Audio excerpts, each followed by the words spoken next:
नमस्कार साथियों, Suryanagari unique law classes के यूट्यूब चैनल पर मैं डॉक्टर उर्मिला राठी आपका हार्दिक स्वागत और अभिनंदन करती हूँ।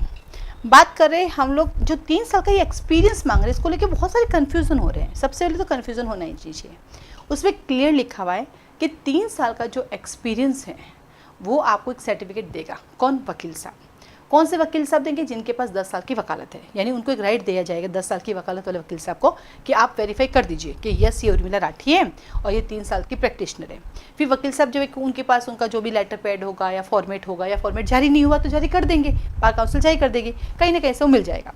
ठीक, फिर वो वकील साहब जब लिख के देंगे उसको लेके हम जाएंगे किसके पास? जज साहब के पास। किस जज साहब के पास जाएंगे? सिविल कोर्ट या सीनियर सिविल कोर्ट, जिसको अथॉरिटी दी होगी उस एरिया के अंदर, वो सिविल कोर्ट के पास जाएंगे। फिर वो वकील साहब के कहने पे करेंगे, यानी यहाँ पे जो सारा जिम्मा है वो उस वकील साहब के पास है जिनके पास 10 साल की वकालत है।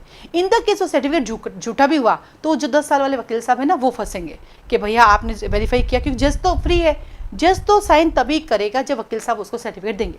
तो यहाँ पे 3 प्रोसेस चलेगा। पहला प्रोसेस, आप अपना सर्टिफिकेट बना के वकील साहब के पास जाओ, वकील साहब उसको ठप्पा लगा के वेरीफाई करेगा।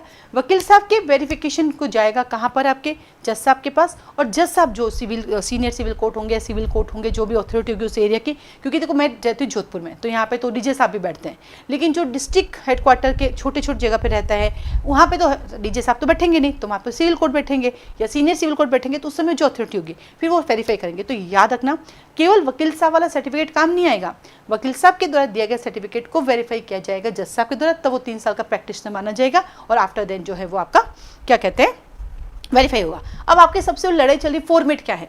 अरे जब आरजीएस का फॉर्म निकलेगा नेक्स्ट ईयर, या जब भी ये जो भी अब आएगा आपकी एप्लीकेशन फॉर्म, उन फॉर्म में एक फॉर्मेट लगा हुआ होगा। जैसे हमने एडीजे का एग्जाम दिया तो वहाँ फॉर्मेट ऑलरेडी प्रिस्क्राइब था, वही फॉर्मेट निकलेगा, उसी पे ही सब कुछ होगा। वकील साहब के पास जाएंगे, वकील साहब उस पर साइन करेंगे। वकील साहब का सील तो होती नहीं वकील साहब की, वकील साहब का एनरोलमेंट नंबर होता है, तो वकील साहब सिग्नेचर के अपना एनरोलमेंट नंबर लिखेंगे, उससे पता चलेगा वकील साहब की 10 साल की वकालत हो रही है। फिर उसके ग्राउंड पर जो है जज साहब वेरीफाई करेंगे और वो सर्टिफिकेट आपके एग्जाम फॉर्म में लग जाएगा।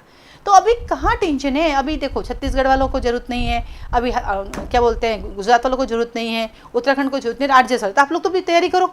नेक्स्ट ईयर जब आएगा तब देख लेना ना, और जब आएगा तब आपसे दे देंगे। अब मुझे किसी ने कहा कि एनरोलमेंट डेट से थोड़ी काउंट होता है, ये तो एसोसिएशन में रजिस्ट्रेशन होता है। तो भाई मैंने एडीजे के एग्जाम दिए और वहाँ पे एनरोलमेंट डेट से लिखा जाता है, टिल वहाँ से लेकर टिल तक लिखा जाता है। तो मैंने तो बनाया, इसलिए मैंने कहा, बिना बनाए तो मैं कैसे कहूँगी? सपना थोड़ी आता कि कौन सी डेट लिखी जाएगी। भैया हम जब भी एडीजे का एग्जाम देने जाते हैं तो हमें वहाँ पर एक सर्टिफिकेट लेना पड़ता है, और वो सर्टिफिकेट उसी दिन से होता है जो भी सनद में लिखा होता है, इसलिए मैंने कहा। तो आप टेंशन ना करिए, सर्टिफिकेट आराम से बन जाएगा। पहले भी तो एपीओ के एग्जाम में 2 साल का वकालत का सर्टिफिकेट होता तो बन जाता। आप टेंशन फ्री रहिए, जब जरूरत पड़ेगी आपको बन जाएगा, कोर्ट जाओगे तो आपको मिल जाएगा।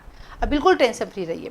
और आप में से जो बच्चा टाइम है वो कोर्ट जाना शुरू करे, कोर्ट में चीज़ें सीखे, बड़ा मजा आएगा। क्रॉस एग्जामिनेशन कैसे होती है, री एग्जामिनेशन कैसे होती है, री एग्जामिनेशन कैसे होती है, क्या क्या क्वेश्चन पूछे जाते हैं, कितने रेलेवेंट है क्या नहीं, अब जाके सीखो तो सही। आप खुद कहोगे इतना सुंदर प्रैक्टिकल चीज़ें होती है और क्या चाहिए। तो सर्टिफिकेट को लेकर बिल्कुल चिंता ना करें, आपको आराम से मिल जाएगा जब भी आपको रिक्वायरमेंट होगी। आज के लिए धन्यवाद।